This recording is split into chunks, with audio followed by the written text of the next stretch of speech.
Bismillahirrahmanirrahim.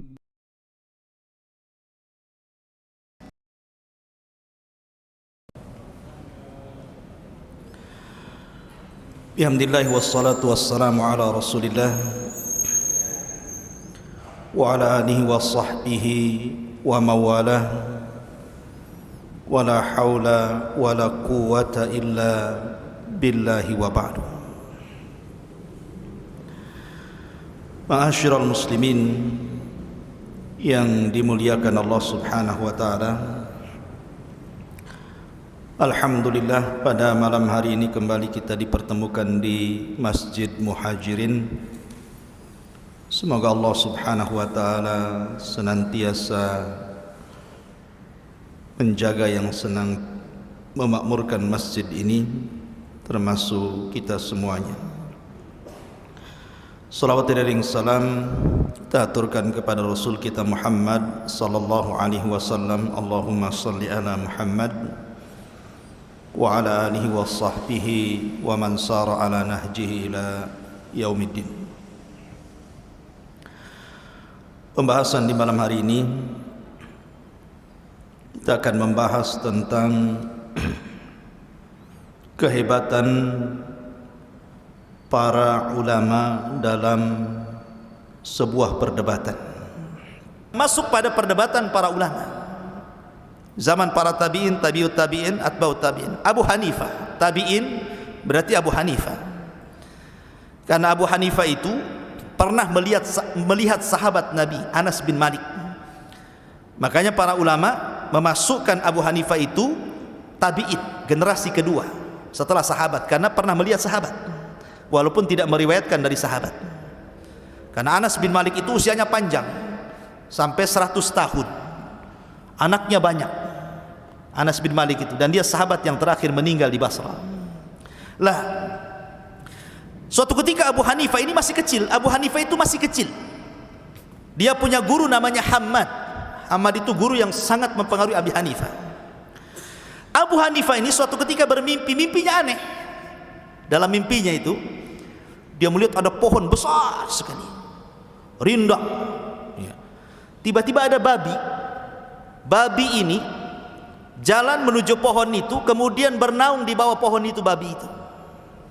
Ketika lagi enak-enak dia duduk di bawah pohon itu babi itu, tiba-tiba ada dahan jatuh, ranting patah, kemudian jatuh, kena pula kepala babi itu. Babi ini langsung lari kaget. Tapi selang beberapa waktu babi ini datang lagi, kemudian duduk lagi di bawah pohon itu. Aneh mimpinya. Abu Hanifah ingin bertanya kepada gurunya Hammad tentang takwil mimpi ini. Datanglah Abu Hanifah, dia murid yang paling kecil, Hammad masih kecil usianya. Wahai Imam Hammad, aku bermimpi seperti ini, seperti ini.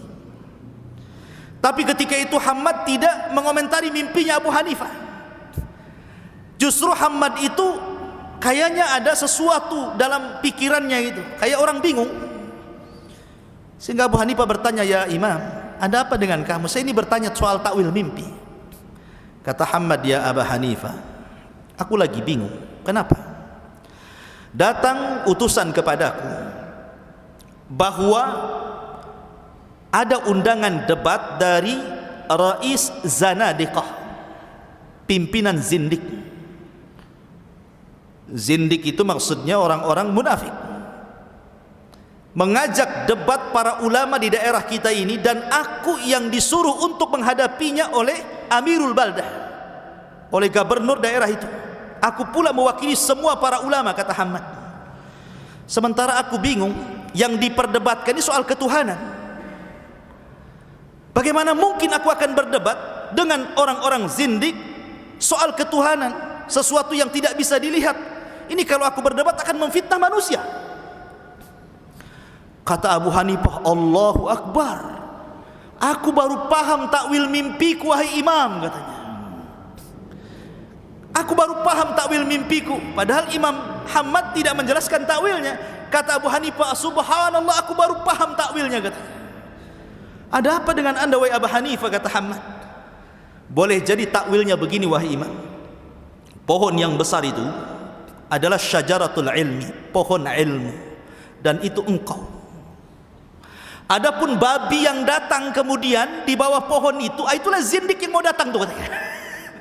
Itulah zindik yang mau datang itu. Adapun ranting yang jatuh itu kemudian kena kepala si babi itu aku tuh. Aku yang akan mengusirnya katanya. Adapun babi itu kemudian pergi dan datang lagi, dia sudah bertobat karena sudah kupentung itu kepalanya katanya kan. Hamad ketawa saja, subhanallah katanya Abu Hanifah, baru tahu aku takwil mimpinya katanya. Kalau begitu ya imam, tugaskan aku yang mendebat mereka katanya. Biar aku saja yang mendebat mereka. Kalau aku kalah kata Abu Hanifah, wajar aku anak kecil. Anak kecil kalah debat wajar. Tapi kalau aku menang, aku akan katakan saya tilmidh Hamad, saya muridnya Hamad. Kau akan bangga denganku katanya. Kata Hamad, ya sudah, pergi kau sana katanya. Berangkat Abu Hanifah ini. Ini orang-orang sudah kumpul nih. Sudah kumpul. Orang-orang zindik ini sudah kumpul. Kemudian gubernur sudah menyaksikan dalam perdebatan itu. Ditunggu-tunggu Hamad itu tak datang-datang. Yang datang pula anak kecil Abu Hanifah. Ya. Kata Ra'su Zanadiqa ini, kepala zindik ini mengatakan, Aina Hamad? Di mana Hamad? Kata Abu Hanifah, Imam Hamad tidak datang dan dia mengutus aku. Kata mereka, saya tidak mungkin melayani anak kecil. Saya ingin melayani Ra'sul Ulama, pemimpin para ulama di sini.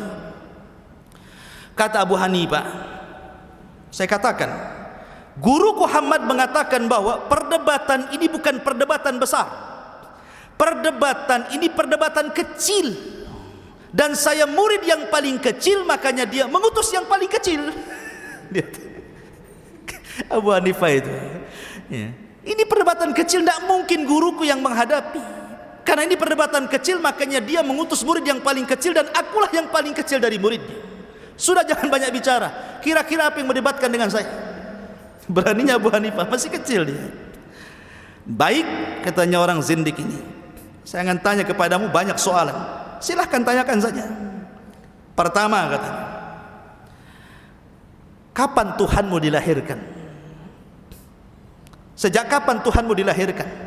Apakah Tuhanmu itu ujug-ujug ada bahasa kitanya, ataukah dilahirkan? Kata Abu Hanifah, lam yalid walam yulad. Tuhan itu tidak dilahirkan dan tidak melahirkan. Kalau Tuhan itu dilahirkan atau melahirkan, tentu dia punya orang tua. Dan dia tidak punya orang tua. Oh gitu ya? Saya tanya lagi. Kalau memang Tuhanmu tidak dilahirkan, sejak kapan adanya Tuhanmu itu? Kapan waktunya?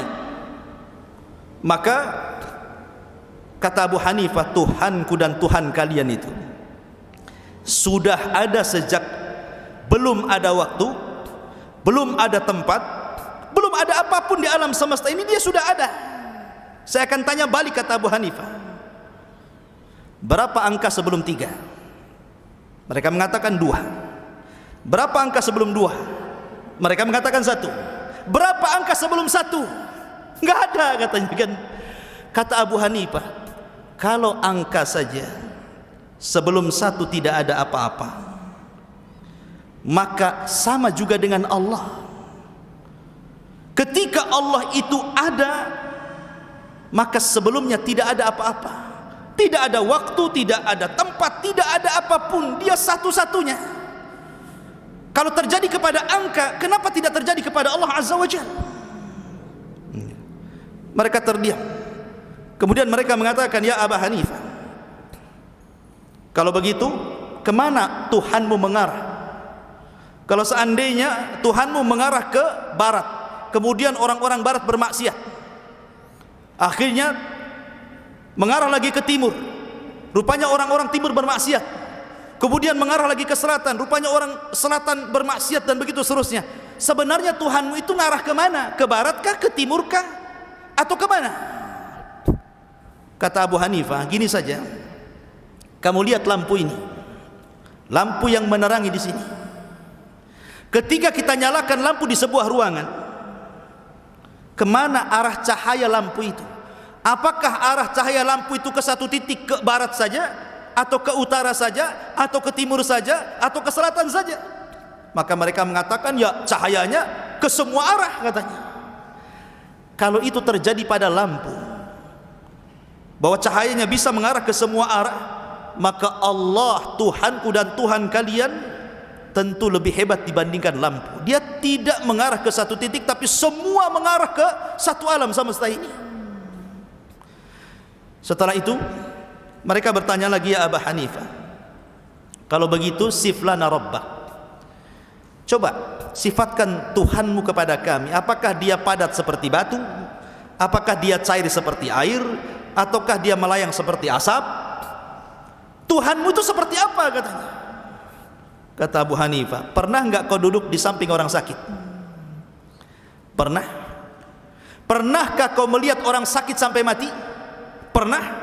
Oh, kau lihat orang itu mati? Iya, kami melihat dia mati. Kamu melihat kematiannya? Kami melihat kematiannya. Orang hidup itu karena ruh, dan orang mati karena ruhnya hilang. Berarti kalian melihat ruh ya? Berarti kalian melihat ruh ya? Ketika melayang dari tubuh orang, kalian melihat ruh ya katanya. Ya tidak melihat ruh lah ya Abu Hanifah. Seandainya kalian bisa mensifatkan ruh kepada saya akan sifatkan Tuhan saya kepada kalian katanya. Kan dibalik sama dia. Artinya ketika kalian tidak sanggup mensifatkan ruh, bagaimana saya mensifatkan Tuhan? Ruh itu bagian daripada makhluknya. Akhirnya mereka terdiam. Sampai akhirnya mereka bertanya lagi soal penduduk sorga. Ya Abu Hanifah, saya dengar bahwa penduduk sorga itu kerjanya makan minum, tapi tidak buang hajat. Kok bisa katanya? Kan gitu ya. Makan aja, minum saja. Lalu isi perutnya kemana dibuang? Kata Abu Hanifah, begini saja, saya, kalian atau semua orang pernah hidup di dalam perut ibu kita kan 9 bulan. Dan bayi dalam kandungan ibu itu tidak mungkin tidak ada asupan makanan dan minuman. Pasti ada asupan makanan, pasti ada asupan minuman. Lalu kemana bayi itu beraknya? Apa ada toilet dalam perut ibu kalian? Ada toilet dalam perut ibu kalian gitu kan?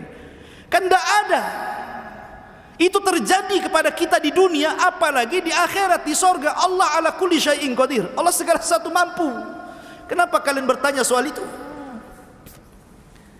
Kemudian ya Abu Hanifah, baik, saya dengar di sorga itu kenikmatan bertambah. Kalau orang itu di sorga itu makin hari makin ganteng, makin hari makin cantik gitu kan. Mereka mengkiaskan dengan urusan dunia. Orang kan kalau makin berumur makin jelek kan begitu. Makin banyak makan makin gemuk kan gitu ya. Kok di sorga kan bertambah terus nikmatnya. Bagaimana ini Abu Hanifah? Kata Abu Hanifah, saya akan contohkan di dunia dengan ilmu. Ilmu ini kalau diajarkan seperti saya seperti ini nih, mengajarkan ilmu sama antum, maka pengetahuan saya bertambah. Dan bertambah.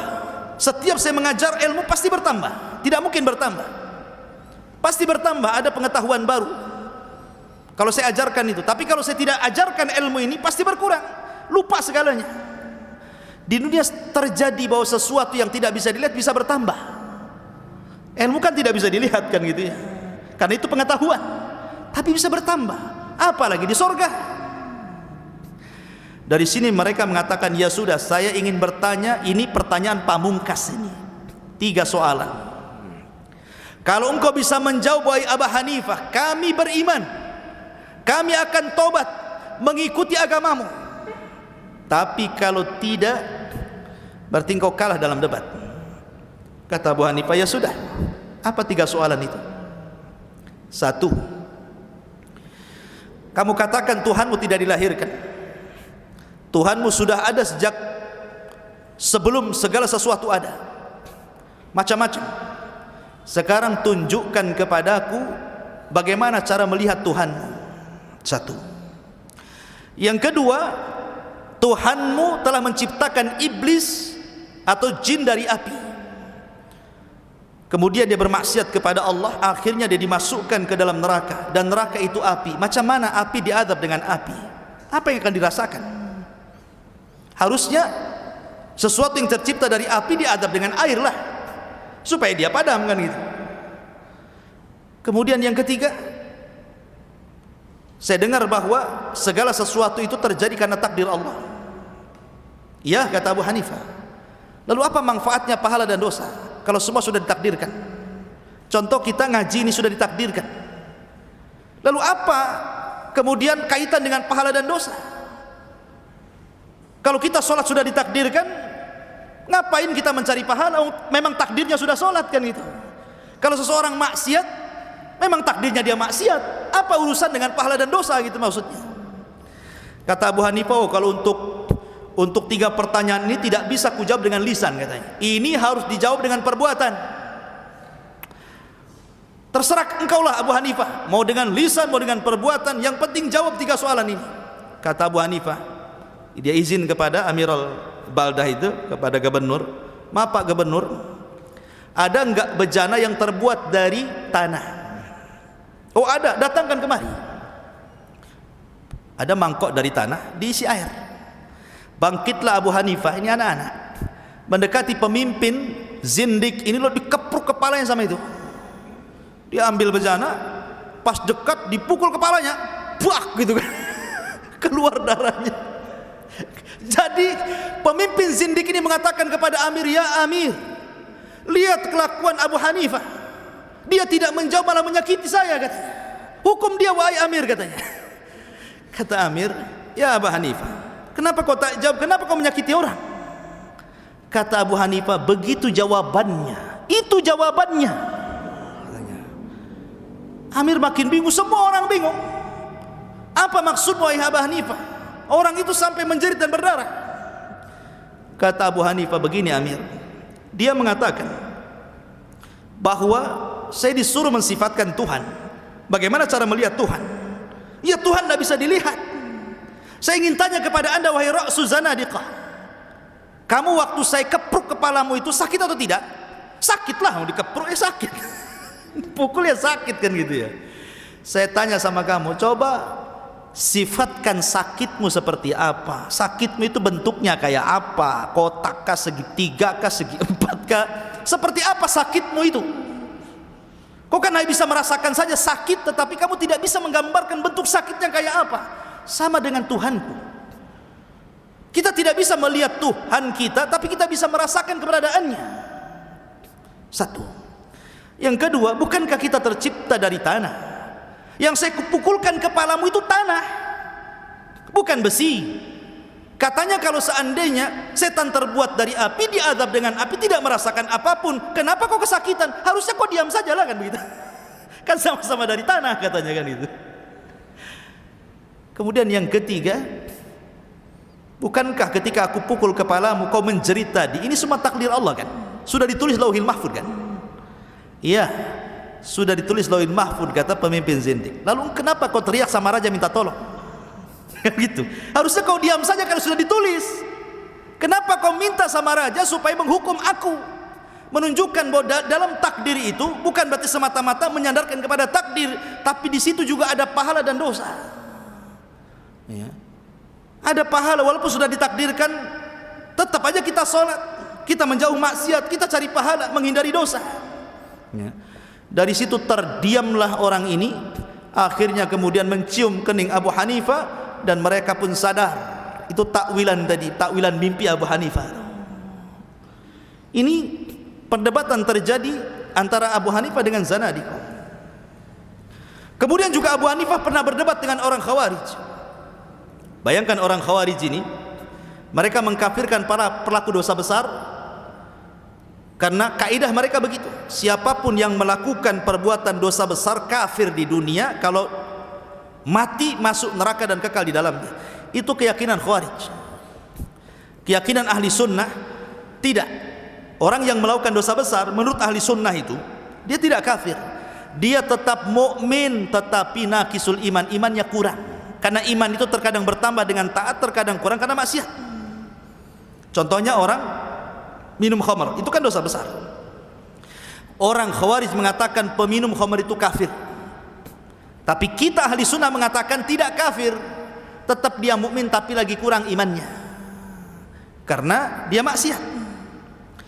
Jadi suatu ketika di masjid Kufah itu ada dua jenazah. Jenazah seorang muslim, satunya muslimah. Yang satunya si muslim ini mati karena minum khamr, overdosis, mungkin yang diminum oplosan, mati dia. Yang satunya seorang wanita berzina kemudian hamil saat melahirkan, mati. Abu Hanifah datang ingin menyolatkan dua jenazah ini, dihadang sama orang Khawarij berdua sambil mengacungkan pedang dan mengatakan, ya Abu Hanifah, hendak kemana kau pergi? Saya ingin menyolati dua orang muslim dan muslimah itu, yang satu minum khamar mati, yang satu berzina hamil kemudian mati. Kata orang Khawarij ini, ya Abu Hanifah, saya ingin tanya sebelum kau masuk ke masjid, bagaimana hukum keduanya? Kalau kau katakan keduanya kafir, kau di atas manhaj kami, kau selamat. Tapi kalau seandainya kau katakan keduanya mukmin, lepas lehermu dengan pedang kami, katanya. Kata Abu Hanifah, saya jawab, boleh? Boleh. Kata Abu Hanifah, itu jenazah berdua itu orang Yahudiyah, bukan dia muslim, tapi dia mati dalam kondisi minum khamr, yang satunya berzina. Oh, berarti bukan orang Yahudi? Bukan. Kalau gitu dia Nasrani. Bukan dia muslim, tapi dia mati minum khamr sama berzina. Oh, berarti bukan Nasrani? Bukan. Kalau begitu dia Yahudi, dia Majusi. Bukan Majusi, dia muslim. Mati meninggal karena minum khamr sama berzina. Lah kalau kalian mengatakan muslim, selesailah kan gitu. Kalian mengatakan muslim. Dari situ geleng-geleng orang ini. Saya tidak menghukumi dia muslim, kalian sendiri yang mengatakan muslim. Saya tanya Yahudi, kalian bukan. Saya tanya Nasrani, kalian katakan bukan. Saya tanya Majusi, kalian katakan bukan. Justru kalian mengatakan muslim. Ya sudah selesai, berarti dia muslim. Biarkan saya sholat sama dia. Saya sholati dia, katanya kan. Ma'asyiral muslimin yang muliakan Allah Azza wa Jalla. Oke, saya ingin tanya lagi, kalau keduanya mati Abu Hanifah, kemana mereka pergi? Ke surga kah, ke neraka kah? Maka Abu Hanifah mengatakan, saya tidak bisa mengatakan surga atau neraka, tapi saya ingat perkataan Isa bin Maryam atau Musa ibn Imran mengatakan, in tu'adzibhum fa innahu ibaduk wa in taghfir lahum fa innaka antal azizul hakim. Kalau engkau mengadab mereka, itu hambamu ya Rabb. Tapi kalau engkau mengampuni mereka, maka memang engkau adalah zat yang maha pengampun lagi bijaksana. Itu urusan Allah. Saya tidak bisa menghukumi masuk surga atau masuk neraka, katanya kan. Ma'asyiral muslimin, ini perdebatan Abu Hanifah yang kedua. Kemudian perdebatan yang ketiga, Abu Hanifah ini pernah berdebat dengan Muhammad Al-Baqir. Muhammad Al-Baqir ini ulama ahli sunnah juga. Ulama ahli sunnah, keturunan Nabi SAW, sangat disanjung oleh Syiah. Syiah itu mereka sangat menyanjung Muhammad Al-Baqir karena salah satu cicit Nabi SAW. Padahal Muhammad Al-Baqir itu ulama ahli sunnah, dia tinggal di Madinah, tapi orang Syiah sangat mengagungkan Muhammad Al-Baqir.